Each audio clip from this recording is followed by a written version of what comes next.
Assalamualaikum warahmatullahi wabarakatuh. Saya Romi Juliani, NIM 1904 Di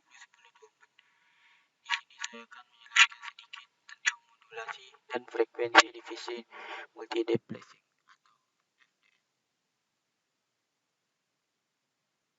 Ini adalah prinsip dasar modulasi. Modulasi adalah proses menumpahkan informasi pada suatu gelombang pembawa atau carrier wave. Penumpangan ini dilakukan dengan mengubah-ubah parameter dari gelombang pembawa secara proporsional atau sesuai dengan sinyal informasi. Dan ini adalah contoh dari modulasi. Dia akan mengirimkan pesan dan ke modulator. Ini adalah gelombang pembawanya carrier wave dan ini transmitternya.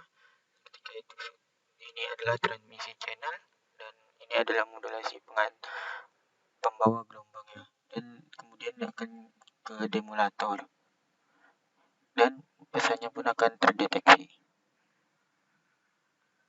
Prinsip dasar modulasi. Parameter yang dapat diubah adalah amplitude, frekuensi, dan fasa. Modulasi dilakukan pada pengirim. Alatnya disebut modulator. Sebaliknya, pada penerima dilakukan demodulasi, yaitu mengambil kembali informasi dari gelombang termodulasi. Alatnya disebut demodulator. Demodulasi disebut juga deteksi. Pada transmisi duplex, gabungan modulator-demodulator biasa disingkat modem. Jenis-jenis modulasi. Jenis-jenis modulasi terbagi menjadi dua, yaitu modulasi analog dan juga modulasi digital. Modulasi analog tersebut juga terbagi tiga, yaitu modulasi amplitudo, frekuensi, dan fasa. Sedangkan digital terbagi menjadi empat, yaitu amplitude shift keying, frekuensi shift keying, fasa shift keying, dan quadrature amplitude modulation. Yang pertama dari modulasi analog, yaitu modulasi amplitudo. Pada modulasi amplitudo, sinyal pemodulasi atau sinyal informasi mengubah-ubah amplitudo sinyal pembawa. Besarnya amplitudo sinyal pembawa akan berbanding lurus dengan amplitudo sinyal pemodulasi. Bandwidth dari sinyal termodulasi adalah Fc ditambah Fm dikurang Fc dikurang Fm sama dengan 2 Vm, di mana Fc adalah frekuensi carrier dan Fm adalah frekuensi sinyal pemodulasi. Ini adalah gambaran kerja dari amplitudo. Ini adalah grafiknya, dan ketika dia mengirim pesan ke modulator dan dia sampailah ke amplitudo modulasi carrier wave. Dan ini adalah sinyal gelombang pembawanya. Dia akan masuk ke modulator dan akan ke modulasi pembawa gelombangnya. Modulasi frekuensi. Pada modulasi frekuensi, sinyal pemodulasi atau sinyal informasi mengubah frekuensi sinyal pembawa. Besarnya frekuensi sinyal pembawa akan berbanding lurus dengan amplitudo sinyal pemodulasi. Ini adalah cara kerja dari modulasi frekuensi. Sama saja ini adalah gelombang pembawanya akan masuk ke modulator Vm-nya dan pesan akan juga masuk ke modulator Vm-nya. Kemudian akan menjadi gelombang seperti ini, frekuensi modulator carrier wave. Modulasi fasa. Pada modulasi fasa, sinyal pemodulasi atau sinyal informasi mengubah-ubah fasa sinyal pembawa. Besarnya fasa sinyal pembawa akan berbanding lurus dengan amplitudo sinyal pemodulasinya. Dan ini adalah modulasi dari analog. Ini adalah gelombang pembawa carrier dan ini adalah sinyal informasi pemodulasi. Dan ketika ini sudah tergabung, maka dia akan masuk ke amplitudonya menjadi seperti ini, dan amplitudonya berubah-ubah serta sinyal informasinya juga, tapi dia mempengaruhi amplitudonya. Dan sinyal termodulasinya seperti ini, amplitudonya tetap dan dia agak rapat dan agak renggang. Modulasi digital.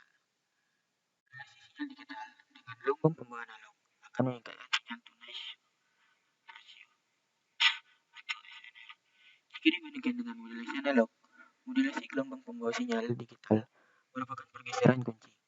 Karena hal tersebut disebabkan adanya perubahan nilai diskrit dalam parameter gelombang pembawa. Ada 3 macam perbedaan sistem modulasi digital, antara lain amplitude shift keying, yaitu pengiriman sinyal melalui pergeseran amplitude, frekuensi shift keying, yaitu pengiriman sinyal melalui pergeseran frekuensi, dan juga phase shift keying, yaitu pengiriman sinyal berdasarkan pergeseran fasa.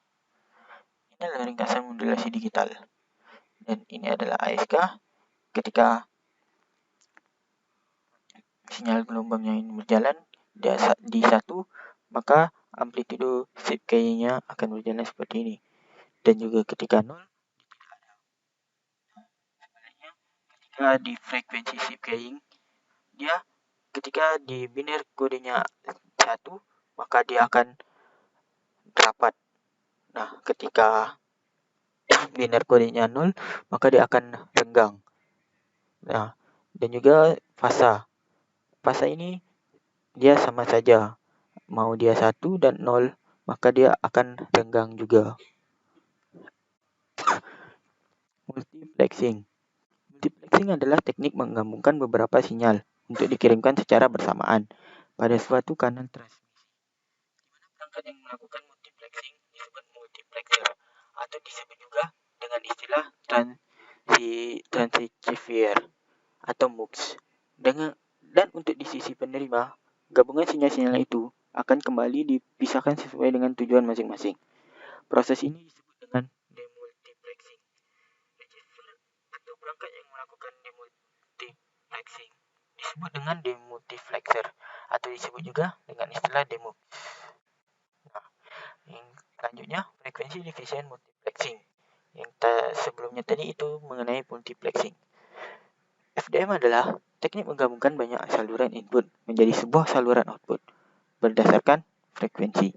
Jadi, total bandwidth dari keseluruhan saluran dibagi menjadi sub-sub saluran oleh frekuensi. Prinsip dari VDM adalah pembagian bandwidth saluran transmisi atas sejumlah kanal dengan lebar pita frekuensi yang sama atau juga yang berbeda, di mana masing-masing kanal dialokasikan ke pasangan entitas yang berkomunikasi. Ini adalah cara kerja FDM-nya. Nah, kita bisa saksikan ini ada biner kodenya itu 1010 dan ini amplitudenya seperti tadi itu ya. 1 dia akan ada gelombang, 0 tidak ada.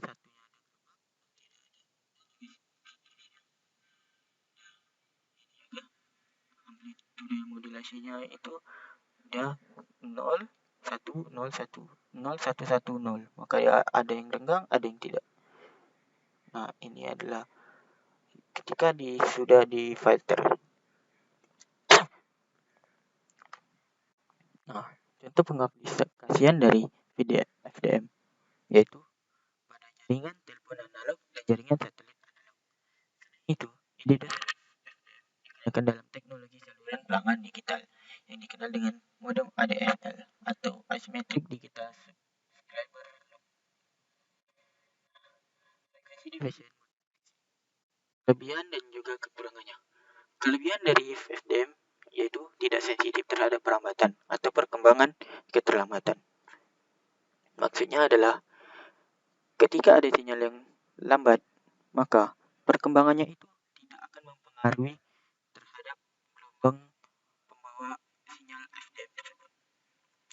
Teknik persamaan saluran atau channel equalizer yang diperlukan untuk sistem FDM tidak sekompleks seperti yang digunakan pada sistem TDM. Kekurangannya dari FDM adalah adanya kebutuhan untuk memfilter bandpass yang harganya relatif mahal dan rumit untuk dibangun.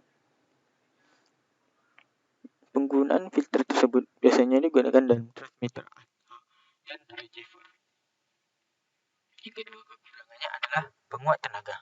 Di transmitter yang digunakan memiliki karakteristik non-linear dan aplikasi non-linear mengarah pada pembuatan komponen spektral out of band yang dapat mengganggu saluran FDM yang lain. Oke. Sekianlah presentasi dari saya. Apabila ada kata-kata yang salah, saya tutup. Wassalamualaikum warahmatullahi wabarakatuh.